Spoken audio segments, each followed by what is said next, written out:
కూర్చోదు.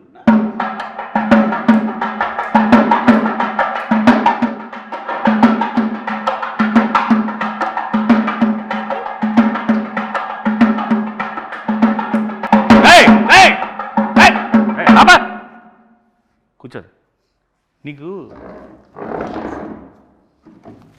పెళ్లి చేసుకోమన్నాను కదా.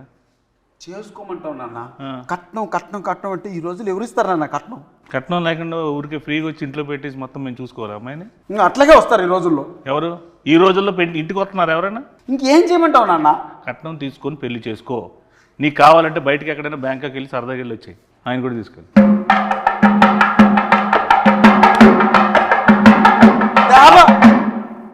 పెళ్లి గారి ప్రసాద్లో మొత్తం టోటల్ పెళ్లి కాకుండా ఉంటాడా రియల్ లైఫ్లో?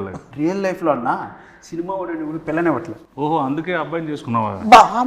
నాన్న ఎంత మాట్లాడినావు నాన్న? మరి మేము ఇందాక చూస్తుంటే నాకు వారిని అడుగు అంటే ఇద్దరు చేసుకున్నారేమో అనుకున్నాను. అతనేనన్న ఈ స్క్రిప్ట్ రాసింది, కట్నం వారి శాసనాలు కట్టిన పెళ్లి గారి ప్రసాదం చేసింది అతనేనన్న. డైరెక్టర్ ఆయన. ఈ రోజుల్లో బాంబే స్టైల్ అదే, ఏం పర్లేదు. అది అన్న అది కాదు నాన్న, అతను డైరెక్టరు. అతను కూడా పెళ్లి కాలేదు, అతను కూడా ఏదైనా సంబంధం చూస్తావేమో అని తీసుకొచ్చా. ఏమండి, నువ్వే ఒక ఫాదర్ అయితే పెళ్లి చేసుకుని కట్నం లేకుండా ఒక అమ్మాయిని తీసుకొస్తే రేపొద్దున అడిగేమని అయితే ఎవరు చూస్తారు? ఎవరిది బాధ్యత? What is the security?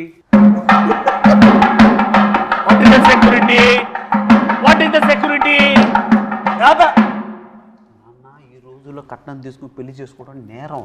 ఎవడు చెప్పాడు? మీడియా చూస్తుంది. అలా తీసుకోకుండా నువ్వు నేరం అంటున్నావు. అది తీసుకోకపోతే నా దృష్టిలో ఘోరం. కట్నం ఏం చేస్తావు? కట్నంతో ఏవో నేను సామాజిక సేవ చేస్తా, నీలాంటి పెళ్ళిళ్ళు 100 చేస్తా, ఓ పెద్ద ఫంక్షన్ హాల్ పెడతా, అందులో పెద్ద పెద్ద ఈవెంట్లు పెట్టి నువ్వు ఇచ్చిన డబ్బులతో నేను పెళ్ళిళ్ళు చేస్తా. నీకెందుకు? నువ్వు ఫస్ట్ కట్నం తీసుకో. నాన్న సమాజ సేవ చేసుకోవడానికి కట్నం చేయాలన్న, కష్టపడి సంపాదించి ఆ డబ్బులతో చేద్దానన్న సమాజ సేవ. పాత సినిమాల్లో పావలా తీసుకొని కోటీశ్వరులు అయిపోవడాలు, ఒక సాంగ్లో పెద్దోళ్ళు అయిపోవడాలు, ఒక సాంగ్లో ఇల్లు అన్ని చేసేసుకోవడాలు అన్ని సినిమాలు అవుతాయి. ఇక్కడ అవ్వవు. రియల్ ప్రాక్టికల్గా ఆలోచించు. కట్నం తీసుకో, హ్యాపీగా ఉండు. నీకు అంత ఎంజాయ్ చేయాలనుకుంటే నువ్వు వెళ్ళు బయటకు, ప్యారిస్ ఇట్లా ఎక్కడికి. కష్టం ఇవ్వరు నాన్న. ఇవ్వనప్పుడు ఎందుకు రాయి పెంట మన ఇంట్లోకి? నేను వెళ్ళిపోతా ఇంట్లో. నువ్వు నా కొడుకువే కాదు. నేను కొడుకుని కాదు, కట్నం తీసుకున్నాడు కొడుకు కాదు. నువ్వు నా నాన్నకు, నీకు బటర్ నాన్తో సమానం ఈ రోజు నుంచి. నువ్వు బటర్ నాన్న? అవును. మా నాన్న కాదా? కాదు. గోధుమ పిండి నాన్న కూడా కాదా? బటర్ నాన్ కొట్టు.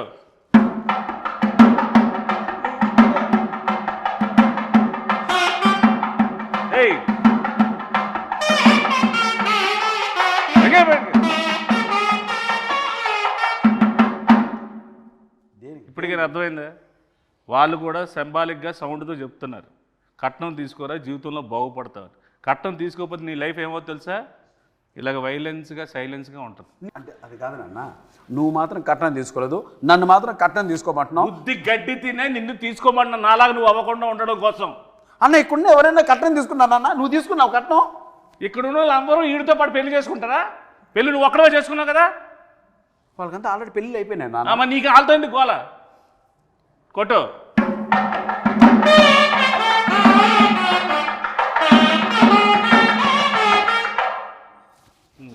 చెప్పు నాన్న.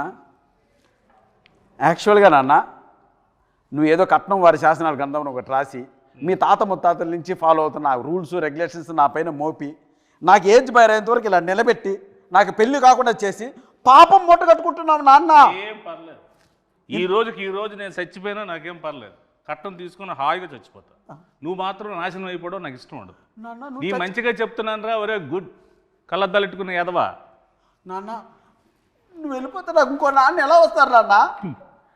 నువ్వు పెళ్లి చేసుకుంటున్నావు కదా, నీ దగ్గర డబ్బులు లేవనుకో, 4వ రోజు 5వ రోజు అదే వెళ్ళిపోతుంది.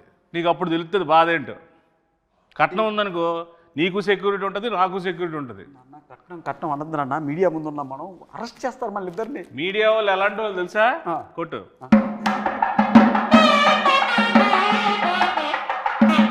వాళ్ళకన్నీ తెలుసురా బాబు. నువ్వు చెప్పినవన్నీ వాళ్ళు ఏం కథలు వినరు. వాళ్ళకన్నీ ప్రాక్టికాలిటీస్ తెలుసు. సార్ నా సంగతి అలా ఉంచుకొని డైరెక్టర్ కూడా పెళ్లి కావాలంటే ఎందుకు అడగ అతను? నువ్వు ముందు చేసుకుని ఆయన ఆ చేసుకున్న దాంట్లో 4-5 పాయింట్లు ఉంటాయి కదా, అవి ఆడికి చెప్పు. అందులో ఒక పాయింట్ అయినా కనెక్ట్ అవుతాడు, పెళ్లి చేసుకుంటాడు. ఎన్ని పాయింట్లు ఏం చెప్పినా సరే కట్నం మాత్రం స్ట్రెస్ చేసి మరీ చెప్పు. అసలుకే మతిమరుపు ఎక్కువ ఈ క్యాండిడేట్కి. కొట్టు.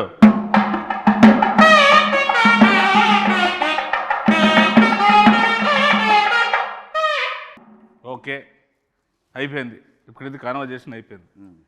అసలు ఏంటి ఈ పెళ్ళి కాని ప్రసాద్ ఏంటి, ఇందులో ఇంతమందిగా నువ్వు ఉన్నావేంటి, ఇన్ని ఎక్స్ప్రెషన్ల కారణం ఏంటి, దీనిలో ఉన్న కథ ఏంటి, దీని వెనక ఉన్న కథ ఏంటి, నువ్వు జనాలకు ఏం చెప్పాలనుకుంటున్నావు? ఈ సినిమా చూస్తే పెళ్లి కాని వాళ్ళకి పెళ్ళి అయింది, పెళ్లి కాని వాళ్ళకి పెళ్ళి అయింది. పెళ్ళి, ఓహో పెళ్లి కాని వాళ్ళకి పెళ్ళి అయింది. పెళ్లి కాని పెళ్ళి అవుతుందా అంటే పెళ్ళి పెళ్ళి ఎందుకు అవుద్ది? అంటే పెళ్లి కాని పెళ్ళి అయింది. పెళ్లి కాని మగజాతి ఆనిమితులకి అందరికీ ఓహో ఈ సినిమా చూస్తే పెళ్లి కాని వాళ్ళందరికీ పెళ్లి అయిపోతుంది, పెళ్ళి అయిపోద్ది, కుజు దోషం పోద్ది. వెరీ గుడ్, కొత్త దోషం వస్తుంది కాదా? కొట్టు. సరే, ఇందులో మా ప్రసాద్ క్యారెక్టర్ ఏంటి, మా ప్రసాద్ ఏంటి ఇందులో పర్ఫార్మెన్స్? పెళ్లి కోసం కష్టపడుతూ ఉంటాడు, వాళ్ళ నాన్న 2 crores కట్నం కోసం ఇబ్బంది పెడుతూ ఉంటాడు. ఓకే, అంటే అన్న ఈ స్క్రిప్ట్ యాక్సెప్ట్ చేసే ముందు మన ఇద్దరి మధ్య ఒక అన్నదమ్ముల అనుబంధం సంబంధంగా చెప్తున్నాను. ఇంతకుముందు మనం చాలా సినిమాల్లో చూసాం, ప్రియాంక చిత్రం, లవర్స్, ఎక్స్ప్రెస్, రకరకాల ఎక్స్ప్రెషన్స్తో మనం చూసాం. సో ఆ సప్తగిరి అనే వ్యక్తి ఒక 7-8 yearsగా మీరు అలా ఎక్స్ప్రెషన్స్తో వాటితో చూశారు. చిన్న వేరియేషన్ మనలో ఇంకా ఉందని చెప్పుకోవడానికే సప్తగిరి ఎక్స్ప్రెస్ ఎల్ఎల్వి చేసాం. సో ఇవన్నీ మిగిలిన ఎమోషన్స్ కూడా మనం చేయాలి అని ఒక ఉద్దేశంతో ఆ కామెడియన్గా ఉంటే ఎంతవరకు సస్టైన్ అవుతామో తెలియక ఒక హీరోగా టర్న్ అయింది. బట్ ఈ స్క్రిప్ట్ మాత్రం లక్కీగా దొరికింది. సప్తగిరి కామ్గా కూర్చుంటే సప్తగిరి చుట్టూ ఒక 7-8 మంది సప్తగిరిలు ఉంటారు, వాళ్ళు కామెడీ చేస్తుంటారు. సో ఆ సీన్స్ వర్కౌట్ అయినాయి కాబట్టి ఈ సినిమా యాక్సెప్ట్ చేయడం జరిగింది, రిప్రజెంట్ చేస్తుంది. అందుకే ఆ ఎక్స్ప్రెషన్స్ నా చుట్టూ చేసే వాళ్ళ ఎక్స్ప్రెషన్స్ అనమాట. సో దాని క్యారెక్టర్ నువ్వు చేయకూడదు కాబట్టి నీ చుట్టూ నీ సోల్స్తో ఎంటర్టైన్ చేయించారు. వెరీ గుడ్, కాన్సెప్ట్ మీదేనా? మా రైటర్స్ ఉన్నారు. వెరీ గుడ్, సూపర్, బాగుందండి. Thank you. వెరీ గుడ్, కొట్టు.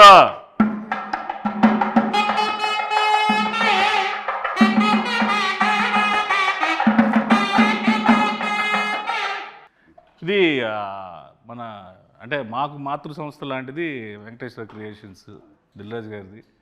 సో ఎస్విసికి నీకు ముందు నుంచి ఎలాగ ఇది ఏంటి దీన్ని? నేను ఒక అసిస్టెంట్ డైరెక్టర్గా ఆర్టిస్ట్గా బ్రాన్ అండ్ బ్రాటప్ మనకు జరిగింది ఎస్విసిలో. ఓకే, బొమ్మరిల్లు కావచ్చు, పరుగు కావచ్చు, ఇది అంటే అది నాకు మాతృ సంస్థ. ఇన్నాళ్ళ తర్వాత నేను సినిమా చేసి ఆ సంస్థలో రిలీజ్ చేసుకోవడం నిజంగా ఒక అదృష్టంగా భావిస్తున్నాను.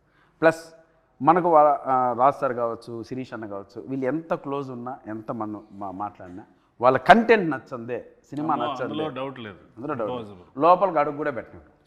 సో నా పైన ఉన్న గుడ్ విల్తో ఒకరోజు వెళ్ళి శిరీష్ సార్ని, రాజ్ సార్ని కలవడం జరిగింది. అన్న మీరు ఒక్కసారి నా సినిమా చూడండి, మీకు నచ్చకపోతే 10 నిమిషాలు చూడండి, మీకు కంటెంట్ కనెక్ట్ కాకపోతే నాకు మీరు ఏ హెల్ప్ చేయకండి అన్న. నా మాటకి శిరీష్ అన్న గౌరవం ఇచ్చి ఒకరోజు వారిని ప్రసాద్ ల్యాబ్లో నేను చూస్తాను, షో వెయ్యి, నాకు నచ్చకపోతే 20 minutesలో థియేటర్ నుంచి బయటకు వెళ్ళిపోతా, ఎందుకంటే వాళ్ళది చాలా crucial and valuable time. Cinema చూసి చాలా బాగుంది గిరి, దీని వెనక అండా దండా కొండగా మేము నిలబడతాం, మీరు ప్రమోషన్ స్టార్ట్ చేయండి అంటే అంత పెద్ద వ్యక్తుల ఆశీర్వాదం ఈ సినిమాకు దొరికింది కాబట్టి ఈరోజు ధైర్యంగా ఈ ప్రమోషన్ స్టార్ట్ చేసాం, వాళ్ళ బ్లెస్సింగ్స్. అలాగే ఈ సినిమాని నేను అక్కడ చూపించడానికి నాకు ఉపయోగపడ్డాను మా స్నేహితుడు అనిల్ రావుపుడికి. అండ్ ఫస్ట్ టైం నుంచి స్క్రిప్ట్ స్టార్ట్ అయ్యి షూటింగ్ స్టార్ట్ అయిన దగ్గర నుంచి మాకు బ్యాక్ బోన్లో నిలబడ్డ మారుతి అన్నకి, అంత నిజంగా వాళ్ళందరికీ చేతులు జోడించి కృతజ్ఞతాపూర్వకంగా నమస్కారం జరుపుకుంటాను. Thank you. సో ఇందులో మ్యూజిక్ ఏంటి? ఇందులో 3 songs ఉన్నాయి. ఓకే, 3 songs చాలా అదిరిపోయినాయి సాంగ్స్. ఆర్ఆర్ మాత్రం ఆయనతో డ్యూయట్ పెట్టాలని మీకు ఎందుకు అనిపించింది? డ్యూయట్ ఉందా అన్న ఇందులో? చెప్పు, ఉందా డ్యూయట్ ఉందా? డ్యూయట్ లేదు. పెళ్లికాని ప్రసాద్ అంటే డ్యూయట్ కూడా లేదు. వెరీ గుడ్, చాలా డెడికేటెడ్గా చేశారు సాంగ్స్ కూడా. అన్న నిజంగా ఒక విషయం చెప్పాలంటే 2 సాంగ్స్ ఉన్నాయి. ఒకటి చిన్న బిట్ సాంగ్, 2 సిచ్యువేషనల్ పరంగా వచ్చేది. ఒకటి క్యారెక్టరైజేషన్, పెళ్లిగాని ప్రసాద్ క్యారెక్టరైజేషన్ సంబంధించిన టైటిల్ సాంగ్ ఒకటి, 2 హీరోయిన్ సంబంధించిన అది కూడా సిచ్యువేషనల్ సాంగ్, మాంటేజ్ సాంగ్ ఒకటి. ఇవి 2 చెప్పడం జరిగింది. సో మీతో ఎంటైర్ ఓవరాల్గా మనకు ఫన్ ఎలా జరిగింది ఈ సినిమాలో అన్న దానిపైన కాన్సన్ట్రేట్ చేశారు. డైలాగ్స్ అఖిల్ వర్మ అనే ఒక అబ్బాయి రాశారు. సో నేను ఇంతకుముందు చాలామంది షో కూడా వేశాను, ఒక 20 ఫ్యామిలీకి షో వేశాను. ఆ మారుతి అన్న కూడా చూశారు కాబట్టి చూసిన వెంటనే ఆ అబ్బాయి ఎవరో కానీ ఒక మంచి లైఫ్ ఉంది అఖిల్ వర్మకి, కథ ఎవరు రాశారు అన్నారు, లోహిత్ అని ఇంకొక అబ్బాయి రాశారు. సో వీళ్ళు ఈ జనరేషన్ తగ్గట్టు చాలా మంచి కథ రాశారు. ఈ కథను ఎట్టి పరిస్థితుల్లో మిస్ చేసుకోవద్దు, ఈ కథ చేసి ఫస్ట్ కాపీ నా దగ్గర రమ్మని చెప్పారు. సో అదే మాటగా వెళ్ళాను. వెరీ గుడ్ అన్న. సో ఏంటి సార్ ఇప్పుడు ఈ పెళ్లికాని ప్రసాద్, నాకైతే ఫాదర్ అండ్ సన్ మధ్యలో రిలేషన్ టీజర్ చూసినాక, ఇంకా ట్రైలర్ రిలీజ్ చేయలేదు. ట్రైలర్లో హీరోయిన్ ఫ్యామిలీ ఒక కథ ఉంటుంది. సో హీరోయిన్ ఫ్యామిలీ నేను టీజర్ చూసినాక ఏంటంటే ఫాదర్ అండ్ సన్ అనేది నాకు కనెక్ట్ అయింది. సో ట్రైలర్లో హీరోయిన్ ఫ్యామిలీ స్టోరీ రివీల్ చేస్తాం. సో హీరోయిన్ ఫ్యామిలీ స్టోరీకి హీరో వాళ్ళ ఫాదర్ స్టోరీకి రెండింటి మధ్యలో నలిగిపోతూ ఉంటాడు. ఓకే ఓకే, నువ్వు నలిగిపోతుంటావు బాగా. నన్ను మామూలు నలపరన్నా పచ్చడి, రోటి పచ్చడి, ఇంకేమన్నా 4-5 పచ్చళ్ళు వేసి ఊరగాయ పెట్టి జాడీలో పెట్టి నలిపి పిసికి బయటికి తీసి ఆ దండె పైన ఆరేస్తారన్న. అలా ఉంటుంది గారు. Very good. సో ఆ ఇన్నోసెన్స్ అనేది పక్కా పనిచేస్తుంది. సో ఇప్పుడు ఆ సినిమా ఉంది కదా లాయర్ సినిమాలో పెద్ద డైలాగ్ ఎల్ఎల్బి, అలాంటి డైలాగ్స్ ఏమైనా ఎక్స్పెక్ట్ చేసే సినిమాలో? ఇది కంప్లీట్ డిఫరెంట్. ఇది కంప్లీట్ పొడి పొడి డైలాగ్, సెటిల్గా ఉంటుంది, క్యారెక్టర్ మొత్తం సెటిల్గా ఉంటుంది. దీంతో సెటిల్ అయిపోతాడు. మీ బ్లెస్సింగ్స్. ప్రయత్నం జరగాలి. నీలో ఉన్నది గొప్పతనం ఏంటంటే ఒకటే స్లాబ్ స్టాక్గా వెళ్ళిపోకుండా ఇది డిఫరెంట్గా ఉంటుంది. అది ట్రై చేయడం చాలా గట్స్తో కూడుకున్న విషయం. అట్ ద సేమ్ టైం రాజుగారితో ఒప్పించి ఎస్విసి నుంచి రిలీజ్ చేయడం అనేది నాకు తెలిసి 150% సక్సెస్ అయిపోయింది cinema. Thank you. So I hope డెఫినెట్గా నువ్వు సక్సెస్ అవుతాడాలి. కాకపోతే ఆ పాజిటివ్ మాట్లాడుకున్నాం, నెగిటివ్స్ కూడా మాట్లాడుకుందాం మనం ఈ సినిమాలో. సో మీకు ఈ సినిమాలో బాగా నెగిటివ్ అనిపించింది. మనోడు ఎలాగా నెగిటివే, నేను తినేస్తాడు, అది చెయ్యి ఇది చెయ్యి అది చెయ్యి ఇది అది ఇది అని. సో ఏది మీరు కొన్ని ఇలా అనుకున్నాం బెటర్ వేలో అలా వెళ్ళింది అనుకునే పాయింట్స్ ఏమైనా ఉన్నాయి? మలేషియాలో చిన్న ఇన్సిడెంట్ జరిగింది, అది అన్న ఇప్పుడు మలేషియా షూటింగ్ ఫస్ట్ నుంచి మాకు అన్న ఫారిన్ షూటింగ్ ఉంది ఆస్ట్రేలియా. అలా స్వాతి ముత్యం సినిమాలో ఉద్యోగం కోసం కమలాసన్ గారు తిరుగుతుంటారు సోమయాజు. అలా ఆస్ట్రేలియా సరే ఆస్ట్రేలియా పోతున్నాం కదా, సరే ఓకే అన్నా దుబాయ్. ఏరా ఏం దుబాయ్ అంటే ఆస్ట్రేలియా బడ్జెట్ సరిపోవట్లేదన్నా అన్నాడు. సరే అన్నా సరే కాంప్రమైజ్ చేస్తా అన్నా దుబాయ్. సరే దుబాయ్ బాయ్ బాయ్ బాయ్ అన్నాడు. సెట్కి వచ్చావు. దుబాయ్ బాయ్ అన్నా మలేషియా ఆస్ట్రేలియా నుంచి దుబాయ్ నుంచి మలేషియా. ఎందుకు అన్న బడ్జెట్ కొంచెం సహకరించడం. సరే ఓకే చివరికి మలేషియా. సరే చివరికి గోవా అంటాడు, భయపడ్డా. చివరికి ఆన్లైన్ వీసా ఉందన్న మలేషియాకి వెళ్ళిపోతుందని మలేషియాకి తీసుకెళ్ళాడు. దిగిన వెంటనే అన్న 40 డిగ్రీలు అన్నాయండ. 40 డిగ్రీలు అలా కనపడింది. ఆ రోజు నుంచి 3 రోజులు రోడ్ల పైన డ్యాన్స్ వెళ్ళా. పైగా బ్లాక్ షర్టు బ్లాక్ ప్యాంటు. నా వల్ల కాదు అన్నా, నీకు దండం పెడితే వేసేయన్నా అని రాత్రి బోలు బయట తరగతి అన్నా మలేషియా వచ్చామన్నా, పెరిగిపోయిందన్నా భోజనాల ఖర్చు ట్రావెల్ ఖర్చు అని. అసలు మామూలు ప్రొడక్షన్ మేనేజర్ ఇంకా అక్కడ డైరెక్టర్ మర్చిపోయింది సాంగు, ఇతను కష్టపడితే సాంగ్ అవుద్ది అలా అన్నాడు. సరే ఓకే నీకోసం కష్టపడతాను షర్ట్ ఇప్పేసి ఒకసారి మలేషియాతో తిరిగా, ఎండకు అలవాటు నిజంగా షర్ట్ ఇప్పి తిరిగా, ఎండకు ఎదిరెళ్ళా. సరే చేద్దాం మనోడు కూడా కష్టపడతాను.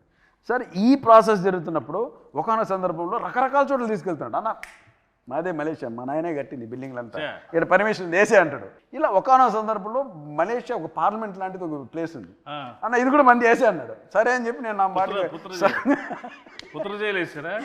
ఒక చోట అక్కడ రిస్ట్రిక్షన్ ఉన్న ఏరియా నా పాటుగా డ్యాన్స్ పెట్టే ముందేసి సాంగ్ ఆన్ చేయమను నేను వేసుకుంటాను. నేను అది పెళ్ళి కానీ ప్రసాద్ అని ఇంతవరకు 1 2 3 వినపడుతున్నాయి. కాసేపటికి వినపల్లా తిరిగి చూసి ఊరు లేడట్లా. అరే ఏంట్రా ఏమైపోయినా అని తీసుకెళ్ళి పోలీస్ స్టేషన్లో పెట్టాడు. పోలీస్ స్టేషన్కి అక్కడ పిక్ పాకెట్లా ఉన్నాడు అన్న.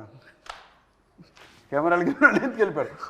పోలీస్ స్టేషన్ ఎక్కడ ఉందో నాకు తెలియదు కదన్నా. మొత్తం ఎత్తుకెళ్ళిపోయారు, మొత్తం యూనిట్ అంతా. అదేమన్నా సరే పోలీస్ స్టేషన్కి వెళ్ళాం. ఇతన్ని పోలీస్ స్టేషన్ నుంచి తీసుకురావడం అన్న తల ప్రాణం తోకొచ్చిందన్న. వాళ్ళు ఇంకోటి అంటే కావాలని వాళ్ళు ఏదో మలేషియన్ లాంగ్వేజ్ మాట్లాడుతున్నారు. ఈయన నీదే అన్నావు కదరా, బిల్డింగ్లో మీ నాన్న కట్టాడన్నావు కదరా, మాట్లాడరా మలేషియన్ లాంగ్వేజ్ రాదు. ఇంకా ఆ రకంగా ఆ రోజు అంతా రాత్రి పోలీస్ స్టేషన్ పొద్దున్న 3 గంటలకు బయటకు తీసుకొచ్చి అమ్మాయి అలా వెళ్ళాం. పొద్దున్న షూటింగ్ అంటే అన్న మళ్ళీ వాళ్ళే ఇచ్చారు నా పర్మిషన్, అక్కడ ఇచ్చట మనం అన్నాడు. ఇంకా రాత్రి స్టేషన్లో పర్మిషన్ లాక్కున్నాడు మళ్ళీ. సో అలా ఆ ఇన్సిడెంట్ నిజంగా తర్వాత తలుచుకున్న అప్పుడు సిచ్యువేషన్ సీరియస్ కానీ తలుచుకున్న తర్వాత పడి నవ్వు. సో అలా జరిగింది ఆ incident. So Australia, Dubai, Malaysia, Goa అనేలోకి మలేషియాకి తీసుకెళ్ళాడు. చివరికి అక్కడ కాంప్రమైజ్ అవ్వాల్సి వచ్చింది అన్న. అలా గోవా అయితే మిలిటరీ వచ్చింది, వాళ్ళు నేవీ మిలిటరీ కూడా కాదు, సముద్రం కలిపేసేవాళ్ళు. అలా జరిగింది కొట్టు.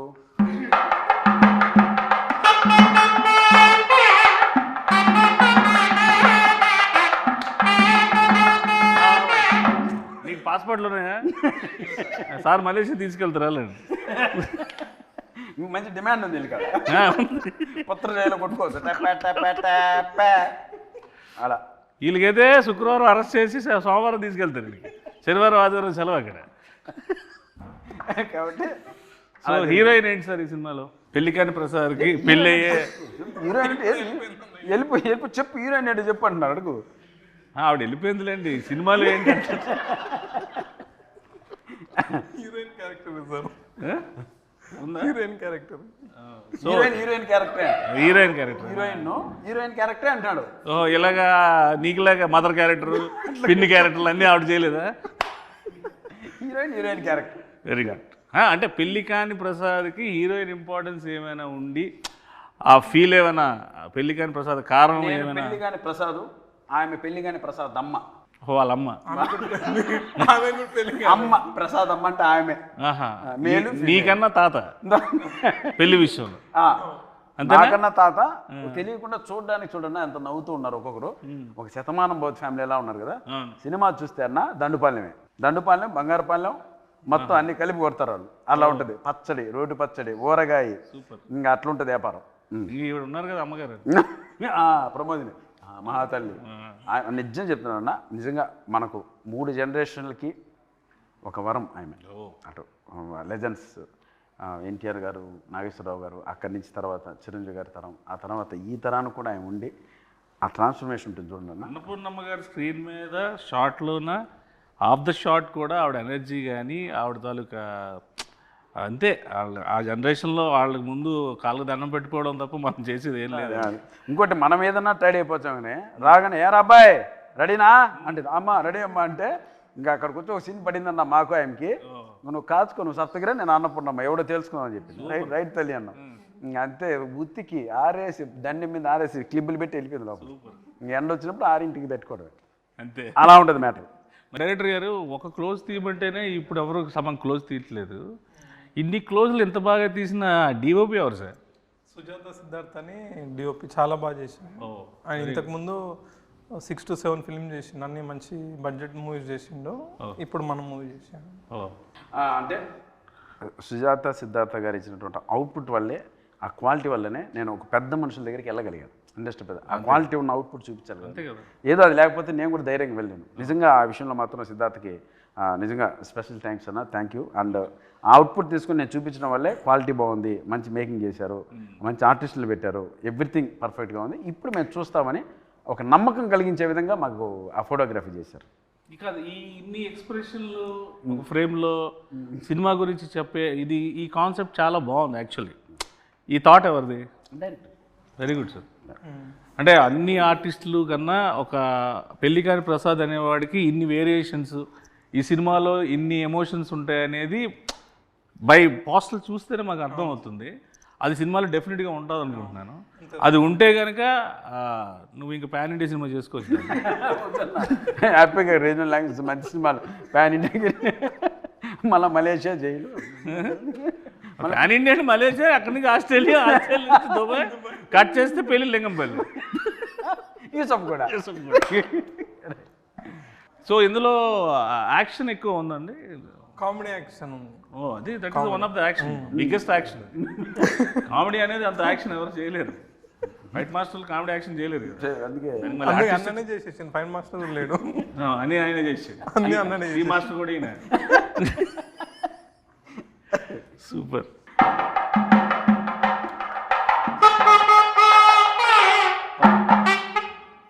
ఓవరాల్గా మేము సినిమాకి వచ్చి ఈ సినిమాలో ఈ మన సప్తగిరి అంటే ఈ ఎమోషను, ఎంటర్టైన్మెంటు, ఇవి కాకుండా ప్రత్యేకంగా ఈ సినిమాలో తన నుంచి మేము ఏం ఎక్స్పెక్ట్ చేయొచ్చు అన్న? ఇందాక 5 చెప్పారు కదా, 5 చెప్పండి అన్న. అన్నా ఏం ఎక్స్పెక్ట్ చేయొచ్చు అంటే ఫన్ ఎక్స్పెక్ట్ చేయొచ్చు, ఎంటర్టైన్మెంట్ ఎక్స్పెక్ట్ చేయొచ్చు, తమాషా ఎక్స్పెక్ట్ చేయొచ్చు, నవ్వు ఎక్స్పెక్ట్ చేయొచ్చు. ఓవరాల్గా దీంతో కూడుకున్నటువంటి ఒక ఫ్యామిలీ ఎంటర్టైన్మెంట్ని ఎక్స్పెక్ట్ చేయొచ్చు. అంటే ఓవరాల్గా మనకు ఓన్లీ ఫన్నే. పంచభూతాలు ఉన్నాయి కాబట్టి అందులో పెద్ద భూతం నువ్వు. అది super, very good. So I wish you all the best. Happy success darling, congratulations and all the best sir.